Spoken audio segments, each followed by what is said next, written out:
Ang tindera sa kanto. Isang araw, si Christian ay sumakay ng jeep upang pumasok sa kanyang trabaho. Isa siyang certified accountant at bago lang sa kanyang trabaho dahil last year lang siya nakapagtapos sa kanyang kurso at sa parehong taon rin siya nakapasa ng board exam. Siya ay nagtatrabaho sa isang bangko. Huminto ang jeep sa tapat ng kanto at may sumakay na isang matandang babae. May bitbit itong basket na may laman sa loob at nangangamoy suka. Umupo ang matandang babae sa tapat ni Christian. Napansin ni Christian na mukhang may tinitinda ito at tinanong niya ito. "Ate, ano pong tinitinda ninyo?" Tanong niya sa matandang babae. "Alampiang toge, iho," sagot naman ng matandang babae. Naawa si Christian sa matanda at binili nito ang natitirang lumpiang toge ni nanay. "Bilhin ko na po lahat yan," wika niya sa matanda. "Sige iho, 5 na lang ito, iuuwi ko na lang sana at uulamin namin." "At dahil bibilhin mo, sige ibenta ko na lang sayo," sagot ng matanda kay Christian at nagpatuloy pa sa pagsasalita ang matanda habang inaabot ang nakasupot na lumpia kay Christian. "Ayan iho, 50 pesos lang lahat, kasama na sa supot ang suka." Inabot ni Christian ang 100 pesos at nagsabi pa ng ganito, "Ayan po nanay ang bayad ko, huwag na po ninyo suklian." Hindi na nagdalawang isip ang matanda at kinuha ito tsaka nagpasalamat. "Maraming salamat iho, pagpalain ka nawa ng Diyos."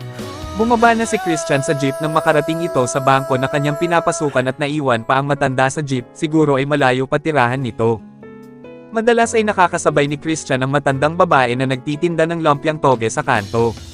Bumibili siya rito pag may nakikita pang tirang lumpia dahil likas na maawin ang binata. Isang araw ay papasok si Christian. Nang makarating sa kanto kung saan ay nakapwesto ang matandang babae na nagtitinda ng lumpiang toge, napansin niya na wala ang matanda.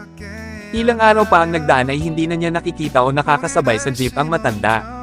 Nagtaka si Christian kaya isang hapon pagkatapos ng kanyang trabaho ay nagpasya siyang dumaan sa kanto kung saan nakapwesto ang matandang babae. Ibang tao ang nadatnan niya doon kaya ipinagtanong niya kung nasaan na ang matandang babae. "Kasi aling beb ang baka mo?"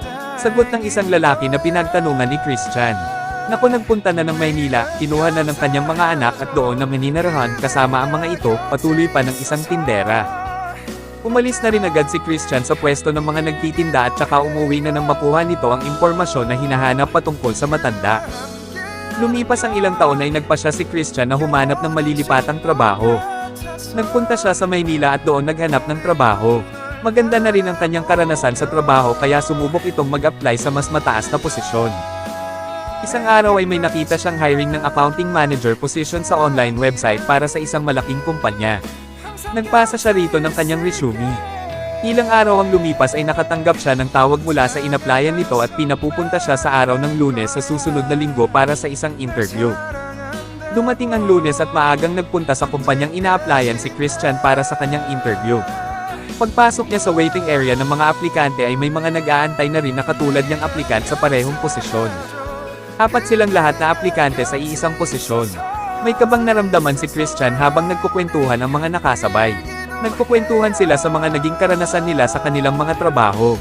Baka sa mga hitsura ng mga ito na mukhang madami ng mga karanasan sa trabaho at mukhang tagilid si Christian sa kapwa aplikante. Medyo pinanghihinaan na siya ng loob.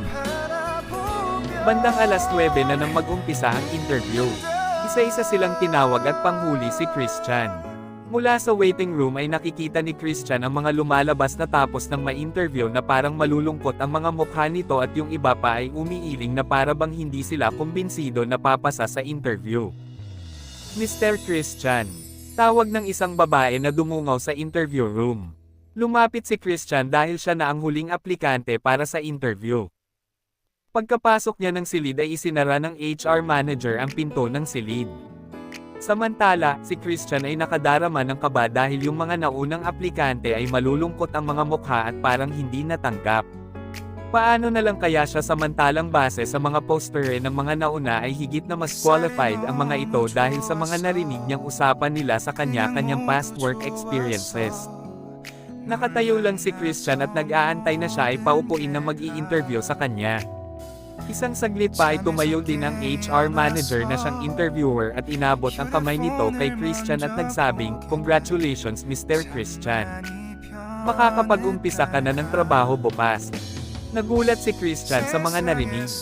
Paano po nangyari iyon? Masayang-masayang tanong ni Christian habang naguguluhan. "Based on your resume, you are so qualified. sabi pa ng babae. Kagabi habang binabasa ko mga resume ninyo ay nahihirapan akong mamili. Lahat naman kayo qualified so I asked my mom for advice. Sabi niya, piliin ko na lang yung mukhang mabuting tao, dagdag pa nito. Lumapit ang mama ko at tiningnan mga resume ninyo at itinuro niya ang resume mo.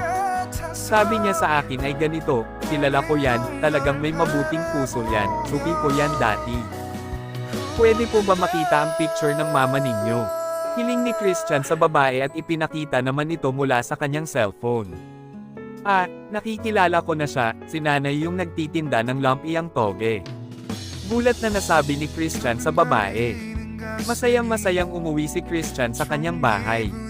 Lumipas ang mga araw na pagtatrabaho niya sa malaking kumpanya bilang accounting manager ay unti-unti niyang nakilala ang HR manager na anak ni Aling Bebang na dating tindera ng lumpiang toge. Madalas ay nakakakwentuhan niya ito.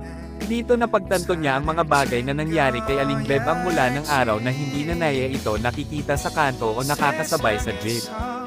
Napag-alaman din niya ang mga pagsasakripisyo ni Aling Bebang para sa mga anak niya para mapagtapos ng maayos ang mga ito hanggang kolehiyo. Si Nanay Bebang, kahit na mag-isang tinaguyod ang tatlong mga anak ay nairaos ang mga ito. Napagtapos ng pag-aaral at may mga kanya-kanya ng magagandang narating sa buhay. Ang panganay nito ay isang doktor, ang pangalawa ay naging abogado at HR manager naman ang bunsong anak dahil sa pagiging tindera nito. Nang araw na hindi na nakita ni Christian si Aling Bebang sa kanto ay ang araw na kinuha na siya ng kanyang panganay na anak sa Maynila at doon na nanirahan. Anong aral ang mapupulot natin dito mga kapatid? Masarap gumawa ng kabutihan sa ating kapwa. Hindi natin alam na kahit ang isang maliit na kabutihang nagagawa natin sa ating kapwa ay nagbubunga rin ng kabutihan sa atin. Hindi man agad dumating ang pagpapala mula sa mga bagay na ating nagagawa ay darating din ito sa panahon na hindi natin inaasahan. Katulad ng kwento ni Christian. Gumawa tayo ng mabuti sa kapwa dahil balang araw magbubunga ito. Kabutihan ang itanim natin sa puso ng iba at balang araw ay aani din tayo ng mabuti. You reap what you sow. Kahit gamunggo ang butong itinanam, kapag sumibol ito, ay tayak na magbubunga ng marami. Kahit munting kabutihan sa kapwa, balang araw ay aani din tayo ng mga pagpapala. Muli ay maraming salamat sa panunood at pakikinig sa ating kwento. Salamat kapatid!